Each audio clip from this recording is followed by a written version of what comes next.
또한 저희가 우리 하나님은 누구신가, 예수님은 누구신가, 성령님은 누구신가 시리즈까지 했고요. 이제 오늘부터는 교회는 무엇인가 시리즈로 가게 됩니다. 첫 번째 시간으로 교회의 기초와 특징이라는 제목을 가지고 말씀을 나눌 텐데요. 고린도전서 1장 2절 말씀 우리 유이가 이렇게 읽어줄 텐데 우리 같이 귀로 듣고 눈으로 보며 하나님의 말씀을 받도록 하겠습니다. 고린도에 있는 하나님의 교회 곧 그리스도 예수 안에서 거룩하여지고 성도라 부르심을 받는 자들과 또 각 처에서 우리의 주 곧 그들과 우리의 주 되신 예수 그리스도의 이름을 부르는 모든 자들에게 고린도전서 1장 2절 말씀. 아멘. 아멘. 네.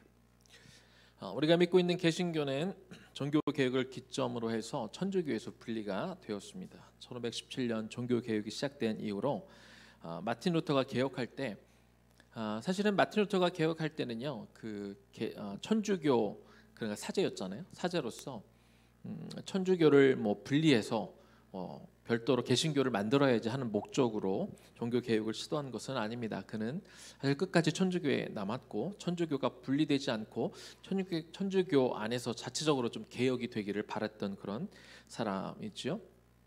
그렇지만 1541년 레겐스부르크 회담에서 천주교하고 그 천주교 안에서 개혁을 하고자 했던 그런 사람들 안에 어떤 합의를 이루려고 했지만 합의가 되지 않음으로 인해서 이제 개혁 세력이 완전히 천주교에서 이렇게 분리가 되게 됩니다. 그 이후로 이제 칼빈에 의해서 조직적으로 그 이제 현대적인 교회가 개신교가 분리되어 나오면서 현대 교회는 어때야 된다라는 그런 모델을 제시하면서 지금의 교회로서 이렇게 방향성이 이렇게 잡아가기 시작을 했습니다. 따라서 이 초대 교회의 성경은 초대 교회까지 모습이 이렇게 기록이 되어 있잖아요. 그러다 보니까 성경이 오늘날 이 현대적인 교회가 어떤 모습을 갖춰야 되는 데까지 세세하게 기록이 되어 있지는 않습니다. 하지만 우리가 향후에 그 몇 주간에 걸쳐서 그 성경에 기록되어 있는 교회에 대한 말씀 또 초대 교회 모습들을 살펴보면서 오늘 우리가 현대 교회로서 놓치지 말아야 될 교회의 본질 또 교회가 지향해야 되는 부분들을 함께 나누도록 하겠습니다. 1517년에 그 종교 개혁 이후로 그 종교 개혁을 이끌었던 루터가 속해 있는 그 루터파가 교회를 정의한 게 있습니다. 루터파는 1530년 아우구스부르크 신앙 고백에서 교회를 이렇게 정의를 했는데요. 복음을 순수하게 가르치고 성례전을 올바르게 시행하는 성도의 공동체, 이것이 교회라고 이렇게 나누었습니다. 그리고 종교개혁하면 또 떠오르는 한 인물이 있죠. 여러 종교개혁가들이 있지만 또 다른 대표적인 인물이 칼빈인데 칼빈은 교회를 또 뭐라고 정의를 했냐면 하나님의 말씀을 가르치고 성례전을 올바르게 시행하는 곳 이렇게 정의를 했습니다. 종교개혁의 대표적인 이 두 사람이 교회의 정의를 매우 비슷하게 내린 것을 우리가 알 수 있어요. 복음 또는 하나님의 말씀을 가르치고 성례전을 바르게 행하는 것 이것이 교회라고 이렇게 정의가 내려졌는데 먼저는 이 두 가지를 교회의 기초로 보고 이 두 가지에 대해서 먼저 나누도록 하겠습니다. 자, 종교개혁가들이 말하는 교회의 기초 첫 번째 순전한 복음입니다. 교회를 정의하고 그리고 교회의 정체성을 보여주는 핵심 중의 핵심은 아무래도 복음일 수밖에 없겠죠. 아우구스부르크 신앙 고백 그대로 교회는 복음을 순전하게 가르치고 설교해야 하는 곳, 복음이 매주 선포되어야 되는 곳이 교회여야 합니다. 시대에 따라 어떤 상황에 따라 시대를 분별하고 거기에 맞는 메시지도 필요하죠. 요즘 같은 시대 같으면 요즘에 유튜브 같은 데 보면 코로나 시대의 교회의 방향성 코로나 시대의 교회는 어디로 가야 되는가 이런 시대를 분별해서 교회가 가야 될 것들에 대해서 이야기하는 분들이 굉장히 많이 있는데요. 이런 메시지도 우리에게 물론 필요하지만 그러나 이건 시대에 따라 좀 바뀌는 메시지이고 교회는 항상 시대에 따라 변하지 않는 그 복음을 선포하고 매주 들어야 되는 것입니다. 종교개혁 이후로 종교개혁가들이 이 복음을 순수하게 가르쳐야 된다. 이것이 교회이다라고 선언한 데는 그 당시에 복음 이외의 것이 진리인 양 통용되었던 시대이기 때문에 그랬을 것입니다. 교황은 어떤 경우에도 무오하다. 그러니까 교황은 언제나 틀리지 않다. 이런 뜻이죠. 그리고 교황이 말하는 것은 다 진리로 통하던 시대였기 때문에 로마 한복판에 베드로 성당을 건축하기 위해서 돈이 모자라니까 그것을 면죄부를 팔면서 마치 면죄부를 사면 구원을 받을 것처럼 이렇게 거짓이 판치던 그런 시대에 종교 개혁가들은 오직 하나님의 말씀만이, 십자가 복음만이 구원에 이르는 유일한 것이라고 강조했던 것입니다. 오늘날 교회 안에서 가장 중요하게 선포되어야 할 메시지 역시 복음이지요. 시대가 변하고 교단이 조금씩 다르고 교회의 특성이 조금씩 다르긴 하지만 십자가 복음을 대신할 것은 아무것도 없습니다. 복음은 오직 순전하게 복음 그대로 전해져야지 복음에다가 자꾸 다른 것들이 들어가면 안 됩니다. 사람들이 좋아할 만한 이야기, 사람들이 좋아할 만한 메시지, 좋아할 만한 예화, 좋아할 만한 어떤 번영, 이런 번영 신앙을 끼워 넣는다든지 그럴듯한 휴머니즘이나 인본주의를 사상을 끼워 넣어서 그 안에서 사람들의 귀를 즐겁게 해야 되는 메시지가 선포되면 안 된다는 것이죠. 복음은 예수님을 아직 모르는 사람들, 새가족, 초신자들만 들어야 되는 것이 아닙니다. 복음은 매주 강단에서 선포되어져야 되는 가장 교회의 기초가 되는 줄로 믿습니다. 자, 두 번째는요. 종교개혁가들이 말하는 교회 기초 두 번째는 성례전입니다. 제가 교회에 대한 책들을 좀 몇 권 사서 지금 현재 읽고 있는데요. 그 중에 손희영 목사님이 쓰신 교회란 무엇인가라는 책을 보니까 성례를 이렇게 정의를 했더라고요. 성도 한 사람 속에서 일어난 영적인 사건에 대한 외적 표지입니다. 예수를 믿음으로 내 안에 어떤 변화가 일어나는데 내적인 변화가 일어났다는 것을 상징화시켜서 외부에 보이는 모습으로 나타내는 것, 이것이 성례라고 기록하고 있습니다. 아우구스티누스는 또 이렇게 이야기합니다. 하나님께서 주신 은혜의 역사를 성도들이 좀 더 잘 이해하기 위해서 성례를 주신 것이다. 이렇게 설명을 하면서 성례를 또 뭐라고 표현을 하냐면 눈으로 보는 복음, 이것이 성례라고 이렇게 표현을 합니다. 성례는 크게 두 가지를 말하죠. 첫 번째는 세례인데요. 세례는 복음을 받아들여서 이제 그리스도인이 된 사람들에게 베푸는 중요한 의식 중에 하나입니다. 예수님이 이제 마지막으로 이 땅을 떠나시기 전에 한 말씀이 있죠. 모든 민족들에게 복음으로 제자를 삼고 그들에게 성부와 성자와 성령의 이름으로 세례를 베풀라 이렇게 명하셨습니다. 마태복음 28장 19절입니다. 그러므로 너희는 가서 모든 민족을 제자로 삼아 아버지와 아들과 성령의 이름으로 세례를 베풀고, 그래서 사도들은 가는 곳마다 복음을 전했고 그리고 복음을 받아들이는 자에게는 모두에게 예외 없이 세례를 베풀었습니다. 초대교회 당시에는요, 예수를 믿으면 교회를 가면 모든 사람이 다 당연하게 세례를 받았습니다. 세례를 받음으로 인해서 이제 과거의 풍습을 따르던 옛 자아는 완전히 죽고 그리스도 안에서 다시 태어남을 상징하는 그런 의식을 그들이 치르게 되었고, 과거 이제 초대교회 때는 세례를 통해서 교회의 정식 구성원이 되었습니다. 그런데 그 당시에는요, 이 초대교회 때 그리스도인이 된다는 것, 그리고 그들이 세례를 받는다는 것은요 굉장히 어려운 일이었습니다. 왜냐하면 교회 핍박이 너무나 심했고 세례를 받다가 걸리면 그들이 사형에 처해졌기 때문에 그들은 목숨을 걸고 세례를 받았던 것이죠. 초대교회 당시 세례를 받을 때 남성과 여성이 따로따로 세례를 받았습니다. 그리고 그들이 이제 낮에 사람들의 눈을 피해 밤에만 세례를 받았는데, 세례를 받을 때는요 이제 밤에 강에 가까이 가서 남자들끼리만, 여자들끼리만 따로 가서 자기가 처음에는 입은 옷을 입고 이렇게 갔다가 강물에 들어가기 전에 자기가 입던 옷을 다 벗었습니다. 그리고 발가 벗은 그 몸으로 이제 완전히 강물에 잠기는 그 침례를 받게 되는 거죠. 그래서 내 자, 내 습관, 내 관습들은 다 버리겠다, 다 죽었다 하는 의미로 완전히 물에 잠기고 다시 일어날 때 이제 나는 예수 그리스도로 새롭게 태어났다, 그런 의식을 치르게 되는 것이죠. 그리고 나서 이렇게 나올 때 준비되어진 새로운 흰 옷을 이렇게 입게 됩니다. 에베소서 4장 22절에서 24절까지는 구원받은 백성들이 어떻게 살아가야 되는지 기록하고 있는데요. 우리 같이 한번 읽어보도록 하겠습니다.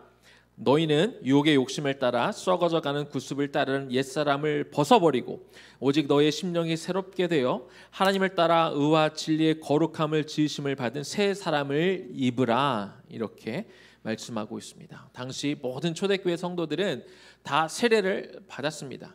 지금처럼 세례를 받는다고 이렇게 초코파이 먹으려고 받기도 하고 떠밀려서 받기도 하고 그런 일이 있었지만 과거 초대교회는 목숨을 걸고 받는 것이기 때문에 세례는 진짜 그리스도인을 예표하는 그런 증명이 되었는데, 그런데 여기서 뭐라고 표현하고 있어요?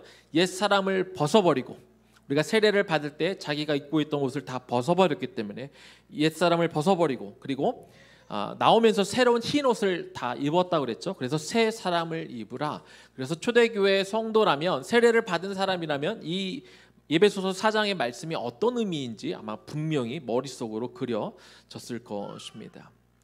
오늘날 우리가 세례를, 여기 세례 받으신 분들이 많이 계신데, 우리가 세례를 받을 때 표면적으로 목숨을 걸고 받지는 않습니다. 하지만 우리가 예수를 믿어, 그리고 우리가 세례를 받을 때 우리가 이제 썩어져가는 옛 욕심, 옛 구습을 완전히 내가 벗어버리고 이제 새로운 사람을 입겠다라고 하는데, 여러분의 고백이 진짜였고, 그리고 여러분의 고백대로 여러분이 정말 살고 있다면, 내가 과거의 구습대로 내가 더 이상 살고 있지 않다면, 과거의 어떤 생각과 내 전통과 내가 나를 유혹했던 그것을 정말로 버렸다면, 사실 여러분의 삶은 뭐 순교까지는 아니어도 어쩌면 어려울 수도 있습니다. 왜냐하면 하나님의 말씀대로 살아간다는 게 요즘 시대에 그만큼 어렵기 때문인 것이죠.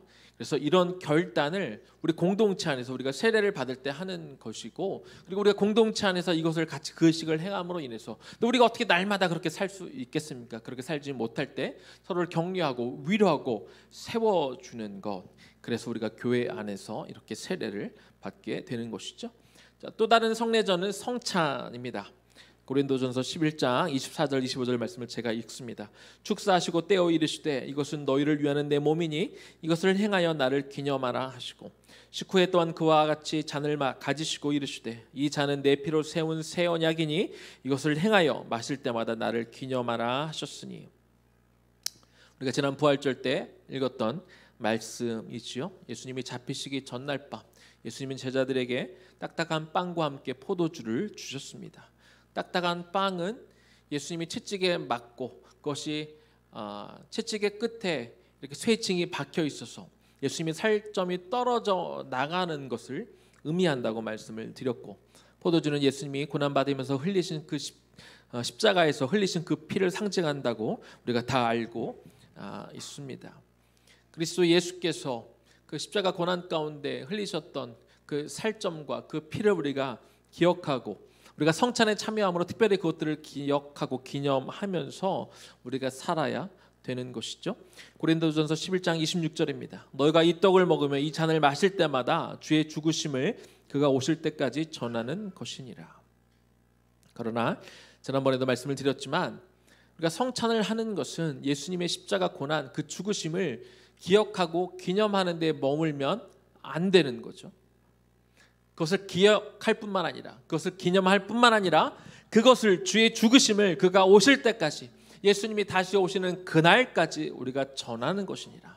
우리가 성찬에 참여한다는 것은 단순히 예수님 때문에 내가 살았지라고 감사해요, 감격하고 끝나는 것이 아니라, 이제 믿지 않는 자들에게 나도 그 고난을 얼마든지 감당해내며 나도 복음을 전하며 살겠다 이렇게 결단하며 나아가고, 실제로 그렇게 복음을 전하는 삶을 살기 위해서 우리가 성찬을 하는 것입니다.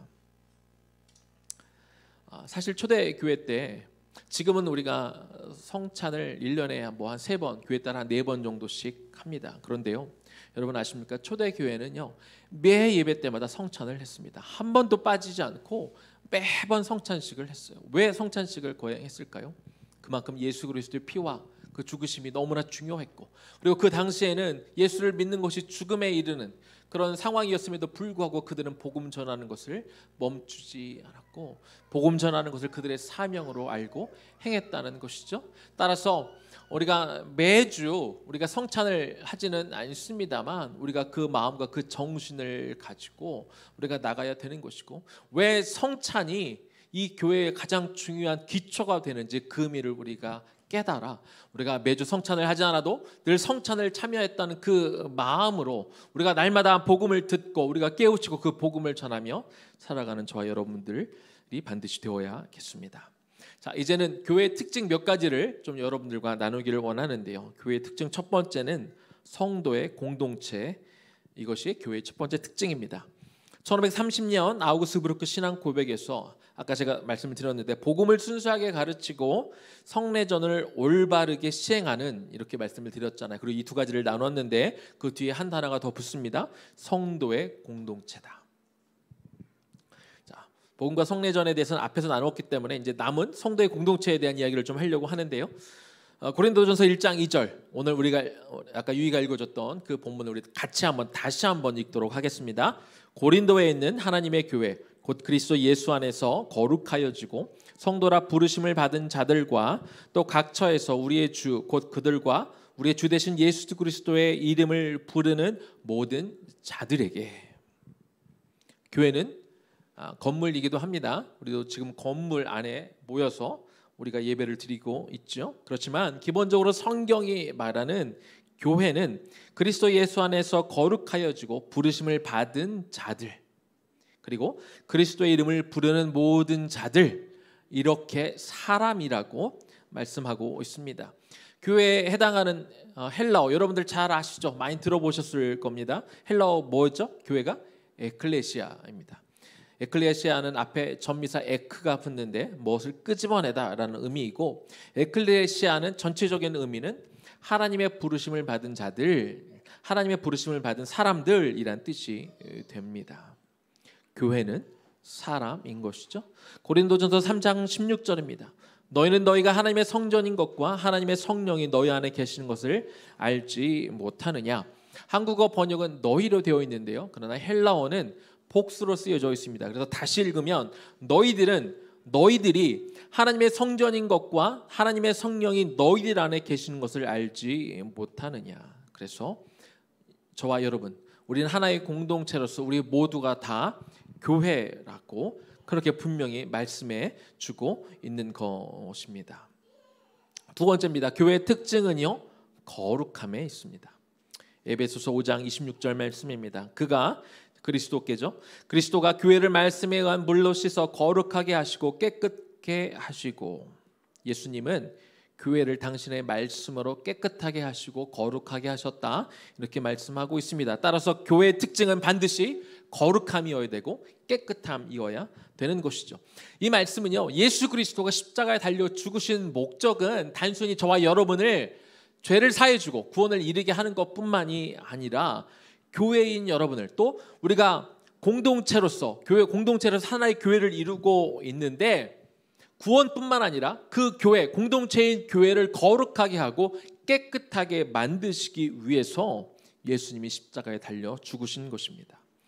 그 다음 절 보겠습니다. 에베소서 5장 27절. 자기 앞에 영광스러운 교회로 세우사 티나 주름 잡힌 것이나 이런 것들이 없이 거룩하고 흠이 없게 하시려고. 다시 한번 말씀하고 있어요. 예수님이 강조합니다.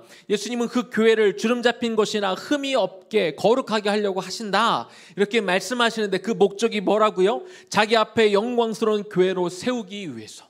다시 말하면 교회를 거룩하게 만드셔서 그 거룩한 교회로 하여금 하나님이 영광을 받으시기 위해서, 그래서 교회는 반드시 거룩해져야 된다는 것이죠. 오늘날 교회가 왜 욕을 먹고 있습니까? 교회가 거룩함에 실패했기 때문에 그렇습니다. 어떤 하나의 교회 공동체로서도 거룩을 상실하기도 하고, 또 각 개인으로서의 교회가 거룩을 상실해 가고 있기 때문에 이 땅에서 교회가 비난을 받고 있는 것이고, 교회가 그 거룩을 상실함으로 인하여 하나님께 드려져야 할 그 영광이 마땅히 드려지지 못하고 있는 것이죠. 그래서 교회는 반드시 거룩을 유지해야 되는 것입니다. 세 번째, 교회의 특징은요, 교회는 그리스도께 속했습니다. 교회를 뜻하는 단어, 영어 단어 우리가 너무 잘 아시죠? 교회는 처치라고 합니다. 이 처치라는 단어의 어원은 주께 속하였다, 이런 의미를 가지고 있습니다. 그래서 교회가 사람들이라고 한다면 이 사람은 누구에게 속한 것일까요? 그리스도께 속한 것이 되는 것이죠. 사도행전 20장 28절 말씀입니다. 성령께서는 너희를 그들의 감독자들로 세우셨으며 하나님께서 자신의 피로 사신 하나님의 교회를 돌보게 하셨느니라.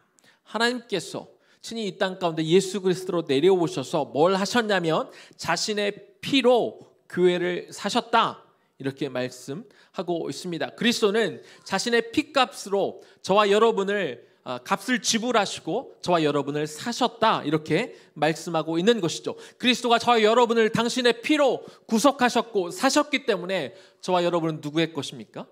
그리스도의 것인 거죠. 우리는 주인이 있습니다. 그리스도 예수라는 주인이 우리를 다스리고 통치하게 되어 있고, 그래서 우리는 내 마음대로 살면 되는 것이 아니라 주의 뜻대로 살아야 되는 것이죠. 따라서 저와 여러분 교회로서 이제 세상에 더 이상 속하여 있지 않습니다. 예수님이 요한복음 17장 14절에서 이런 말씀을 하셨습니다. 내가 아버지의 말씀을 그들에게 주었사오매 세상에 그들을 미워하였사오니 이는 내가 세상에 속하지 아니함 같이 그들도 세상에 속하지 아니함으로 인함이니이다. 요한복음 17장은 전에도 한번 말씀드렸지만 예수님이 이 땅 가운데 마지막으로 남기신 유언이자 기도문이기도 합니다. 이 마지막 기도문에서 예수님이 분명하게 말씀하셨습니다. 예수님이 이 세상에 속하지 않은 것처럼 그들도, 다시 말하면 저와 여러분도 세상에 속하지 않았다 이렇게 말씀하고 있는 거죠. 세상에 속하지 않았다는 것은 우리가 세상과 동떨어져서 저 멀리 시골 산골에서 살아야 된다는 의미가 아닙니다. 세상에 속하지 않았다는 것은 이제는 더 이상 우리가 세상의 논리로 살지 않겠다는 것을 의미하는 것이죠. 이제 썩어져가는 옛 구습에서 완전히 얽매이지 않겠다는 겁니다. 세상이 나를 미워하고 조롱한다 할지라도 그리스도께서 나를 그 당신의 피로 우리를 사셨고 우리를 구속하셨고 우리의 주인은 예수 그리스도시며 우리가 주께 속하였기 때문에 나는 이제 그리스도께 속한 사람으로 살아가겠다. 우리가 이렇게 선포하며 살아가야 되는 줄로 믿습니다. 이제 말씀을 마무리하겠습니다. 종교개혁가들이 꼽은 그 교회의 기초 기억나십니까? 첫 번째는 순전한 복음을 전하는 것이라고 말씀을 드렸고, 두 번째는 성례전, 세례와 성찬을 온전히 하는 것, 이렇게 우리가 나누었습니다. 그리고 교회의 특징 세 가지를 말씀을 드렸는데, 먼저는 교회는 건물이 아니라 성도의 공동체, 즉 교회는 사람이다 이렇게 말씀을 드렸습니다. 또 그리스도의 십자가는 개인을 구원하는 것이기도 하지만 성도의 공동체인 교회를 거룩하게 하고, 그리고 교회가 거룩을 유지할 때 교회를 통해 하나님이 영광 받으신다 이렇게 또한 말씀을 드렸고요. 마지막으로 교회를 뜻하는 영어 단어 church의 의미가, 그 원어적인 의미가 속하다, 주께 속하다라는 의미를 가지고 있어서 우리는 예수 그리스도가 당신의 핏값을 통해 사신 자들이기 때문에 우리는 주께 속한 자들이다 이렇게 말씀을 드렸습니다. 저와 여러분은 오늘 의회나무에 다 와 있습니다. 의회나무 교회에서 예배를 드리고 있습니다. 물론 교회가 건물인 것도 있습니다. 그러나 교회의 본질적인 의미는 사람입니다. 그래서 우리가 의회나무 교회에 와서 주일마다 예배를 잘 드리고 이 교회에서 여러 가지 섬기기도 하고 봉사도 하는 것 너무 중요합니다. 그런데 교회는 각 사람이기도 하기 때문에 우리가 교회 와서 예배를 드리는 것이 중요한 것만큼이나 우리가 교회 와서 여러 가지 봉사를 하고 섬기는 것이 중요한 것만큼이나 또 중요한 것이 있다면 여러분 각 개인이 교회로 살아가는 것, 이것이 또한 중요합니다. 왜냐하면 여러분은 의회나무 교회 성도이기도 하지만 여러분 각자가 교회이기 때문에 그렇습니다. 그래서 우리가 기도할 때 의회나무 교회가 잘 세워지고 좋은 프로그램들이 세워지고 이곳에서 여러 가지 좋은 사역들을 잘 감당하도록 우리가 기도도 해야 되지만 여러분 스스로가 교회로서 세상에서 교회로서 거룩하게 살아갈 수 있도록 우리가 기도하고 힘쓰는 것도 너무 중요하다는 것이죠. 요한복음 17장 18절 말씀입니다. 아버지께서 나를 세상에 보내신 것 같이 나도 그들을 세상에 보내었고, 예수님은 이 세상에 속한 분이 아니었지만 하나님은 이 세상을 구원하시기 위해서 아들이신 예수 그리스도를 이 땅으로 보내셨습니다. 저와 여러분은 이 세상에 속한 사람이 아닙니다. 그러나 그래서 우리는 이 세상과 구별되어 살아야 되죠. 그렇다고 세상을 등지고 세상과 아무런 상관없이 살아가면 안 됩니다. 왜냐하면 주님은 우리를 세상에 보내셨기 때문에 그렇습니다. Into the world, 세상으로 우리를 보내셨습니다. 세상으로 보내실 때 그냥 보내신 것이 아니라 저와 여러분을 각각 교회로 세우시고 교회로서 여러분을 세상에 보내신 것입니다. 교회는 공동체입니다. 그런데 그 의미가 우리가 공동체 안에서 우리가 이렇게 묻혀 들어가서 누군가 저처럼 등치 큰 목사님 뒤에 숨어 있으면 된다, 그런 의미의 공동체를 말하는 게 아닙니다. 나는 그냥 여러 사람들이 있는데 그냥 묻어갈래, 그런 차원에서 교회가 공동체로 존재한다는 의미는 아닐 것입니다. 우리는 분명히 공동체로서 한 교회를 이루고 있지만 또한 우리는 각각 하나의 교회로서, 독립된 교회로서 활동할 수 있어야 됩니다. 교회로서 책임감과 사명을 가지시고 세상에 들어가서 우리가 살아야 되는 것이죠. 마지막으로 루터가 한 교회에 대한 이야기 하나만 소개하고 말씀을 마칩니다. 하나님의 말씀이 선포되고 믿어지고 고백되고 실천되는 것을 듣거나 목격하는 어느 곳이나 진정한 거룩한 공교회가 있다는 것을 의심하지 마라. 거룩한 그리스도인이 반드시 거기에 있다. 비록 아주 소수의 사람이기는 하지만, 사람이 교회라고 한다면, 또 교회가 사람이라고 한다면 거룩한 교회는 반드시 거기에 있다. 비록 아주 소수의 교회이기는 하지만, 저는 여러분이 그 거룩한 소수의 교회가 되기를 원합니다. 외나무 교회가 거룩한 교회가 되는 것도 중요한 것만큼이나 여러분이 스스로가 거룩한 교회가 되셔서 여러분 가정으로 파송되셔야 됩니다. 여러분의 일터로 파송되어 나가셔야 됩니다. 그래서 하나님이 여러분에게 주어진 그 자리 가운데 여러분이 움직이는 교회가 되십시오. 그래서 교회를 잘 오는 것만큼이나 교회로서 움직이면서 교회의 이 거룩함을 유지하면서 세상에 하나님의 영광을 나타내고 드러내는 그런 교회로서의 삶을 살아가는 저와 여러분들 되기를 주님의 이름으로 간절히 축원합니다. 아멘. 우리 듣는 말씀을 기억하며 우리는 주의 움직이는 교회, 우리 찬양하면서 내가 교회로 하나님, 내가 거룩하게 하나님의 영광을 위해 살아가겠습니다, 그렇게 결단하는 시간이 되기를 원합니다.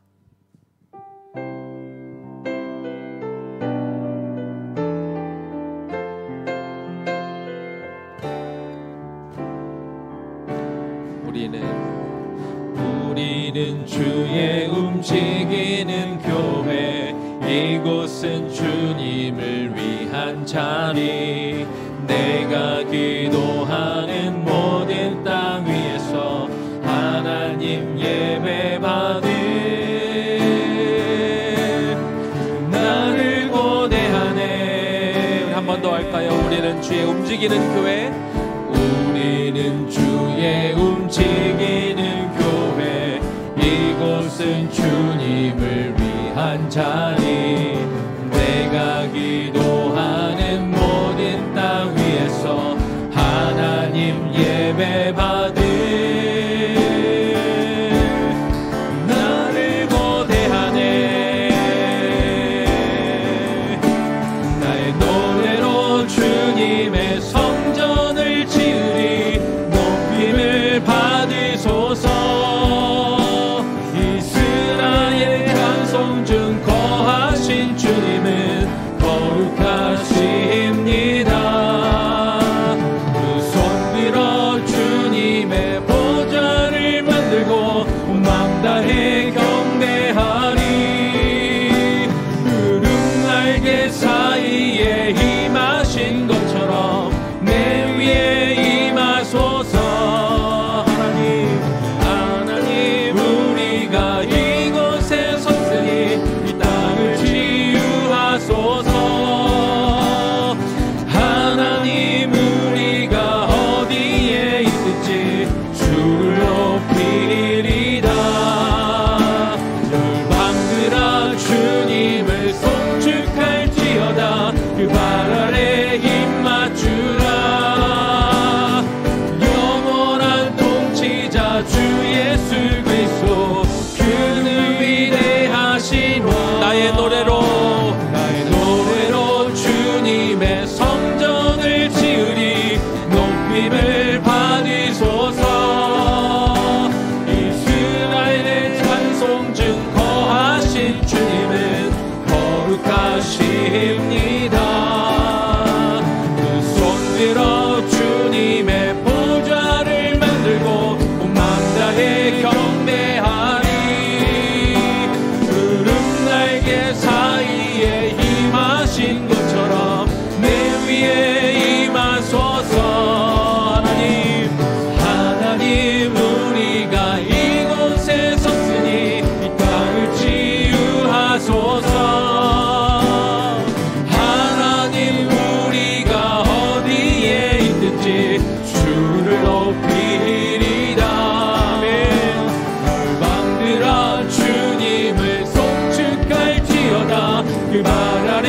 힘 맞추라.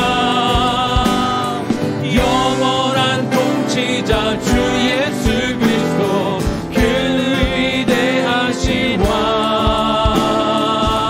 우리는 주의 움직이는 교회, 이곳은 주님을 위한 자리. 내가 기도하는 모든 땅 위에서 하나님 예배받을. 다시 한번 우리는 주의 움직이는 교회, 우리는 주의 움직이는 교회, 이곳은 주님을 위한 자리. 내가 기도하는 모든 땅 위에서 하나님 예배받을 그날을 고대하네. 우리 한번 같이 기도합시다. 이 시간 마음을 다해 한번 기도했으면 좋겠습니다. 그리고 정말 결단하는 기도를 올려드렸으면 좋겠습니다. 우리가 의예나무 교회에 와서 여기서 같이 예배드리고 있지만 또 중요한 것은 여러분 각 개인이 교회라는 것입니다. 여러분이 교회로 살아야 됩니다. 교회 공동체 너무 중요한데 공동체 안에 내가 숨고 그냥 묻어가려는 그런 마음들을 버리시고, 혹여라도 그런 마음들이 있다면 그런 마음들은 내려놓으시고, 하나님께서 나를 각 교회로 부르신 줄을 내가 믿습니다. 그래서 하나님께서 나를 교회로 가정으로 파송하셨고 나의 일터로 하나님이 보내셨음을 믿습니다. 하나님, 이 세상, 이 어두워진 이 세상 가운데 내가 이 교회의 거룩함을 회복하고 하나님 앞에 영광을 올려드리는 그 일을 다른 교회에다가 맡기지 않겠습니다. 내가 그 일을 감당하겠습니다. 나를 교회로 세우셨사오니 그 교회로서 그 영광을 감당하는 하나님, 내가 교회로 살아가게 하여 주옵소서 하는 마음으로 주님의 이름 한번 부르고 기도하며 나아갑니다. 주여, 하나님의 시간 기도합니다. 하나님, 오늘 우리가 이 말씀을 통하여 하나님께서 우리를 교회로 부르셨음을 우리가 들었습니다. 물론 우리가 건물로서의 교회 우리가 모입니다. 교회에 와 있습니다. 교회에서 예배를 드립니다. 공동체로서 우리가 생활을 합니다. 그러나 교회는 건물이기 전에 교회는 각 사람이라고 말씀하여 주셨고, 나와 여러분 모두를, 우리 모두를 하나님께서 교회로 부르신 것들을 우리가 바라봅니다. 하나님, 우리가 교회로 이제 교회로서 세상으로 들어가야 됩니다. 하나님, 우리를 교회로 부르셨습니다. 우리가 구별되게 살아야 되지만, 세상과 다르게 살아야 되지만, 그러나 동시에 우리는 세상으로 우리는 들어가야 됩니다. 교회로서 들어가야 됩니다. 우리가 성도로서 들어가기도 하지만 우리는 각 교회로서 우리가 반드시 들어가야 되는 줄로 믿습니다. 하나님, 그곳에 교회의 역할을 우리가 감당할 수 있기를 원합니다. 교회가 하나님, 큰 교회들이, 하나님 유명하신 분들이 하나님 교회 이름을 높이고 그분들만을 통하여 영광을 받는 것이 아니라 하나님, 바로 나로 인하여, 나라는 교회를 통하여, 하나님 내가 있는 교회를 통하여 내가 교회로서 직장에 가게 하여 주옵시고, 내가 교회로서 일터를 가게 하여 주옵시고, 내가 교회로서 사람을 만나게 하여 주시옵소서. 그래서 내가 교회임을 드러나게 하여 주시옵소서. 내가 흠없고 거룩하고 온전하고 주름이 없는 모습으로 하나님 앞에 이 세상 가운데 설 수 있게 하여 주시옵소서. 그래서 하나님의 하나님 되심과 하나님의 영광을 내가 교회로서 드러낼 수 있기를 소망합니다. 그 마음으로 우리가 살아가게 하여 주시옵소서. 그 마음으로 교회로 우리가 세상에 설 수 있게 하여 주시옵소서. 우리는 주의 움직이는 교회입니다. 하나님, 교회로서 가고 교회로서 생각하고 교회로서 말하고 교회로서 행동하며 나아가는 우리 모두가 되게 하여 주시옵소서. 그렇게 나의 노래로 주님의 성전을 지으리, 나의 노래로 주님의 성전을 지으리, 높임을 받으소서. 이스라엘 찬송 중 거하신 주님은 거룩하십니다. 두 손 들어 주님의 보좌를 만들고 온 마음 다해 경배하리. 구름 날개 사이에 임하신 것처럼 내 위에 임하소서. 하나님, 우리가 이곳에 섰으니 이 땅을 치유하소서. 하나님, 우리가 어디에 있든지 주를 높이리라. 열방들아 주님을 송축할지어다. 그 발 아래 힘 맞추라.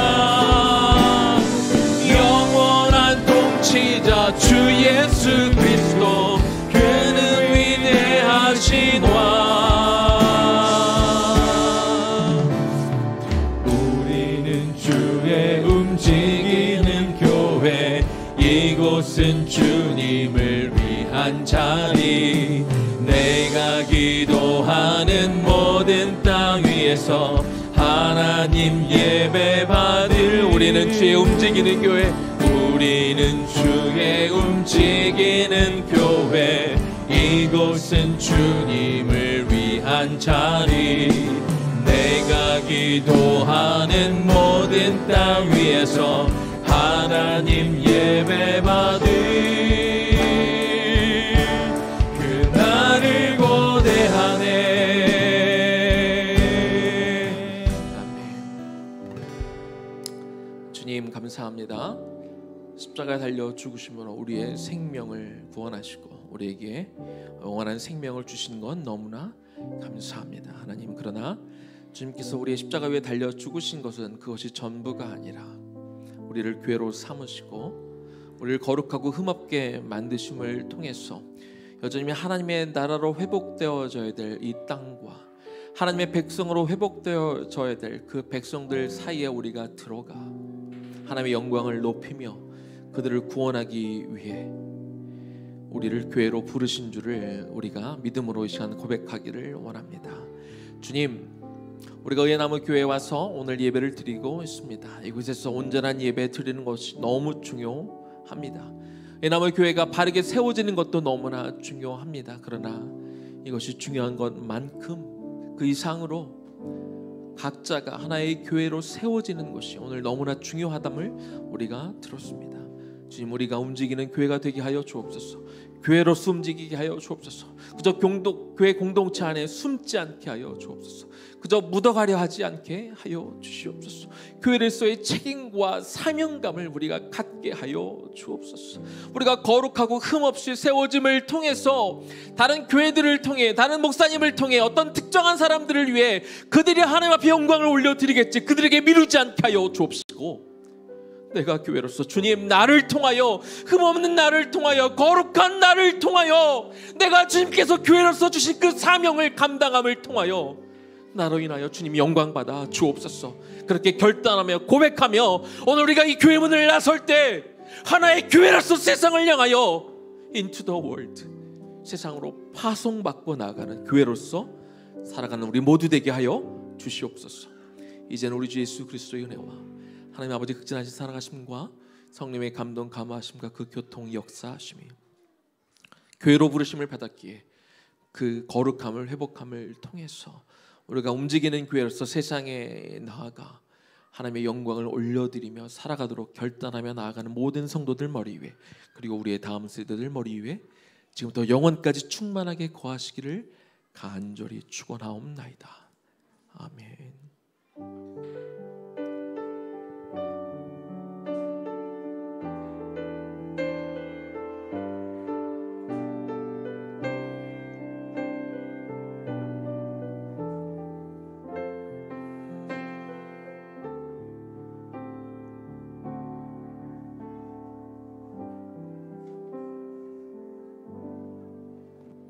여러분을 각 교회로서 세상으로 파송합니다. 세상에서 하나님 앞에 마음껏 영광 돌리는 한 주 되시기를 축복합니다.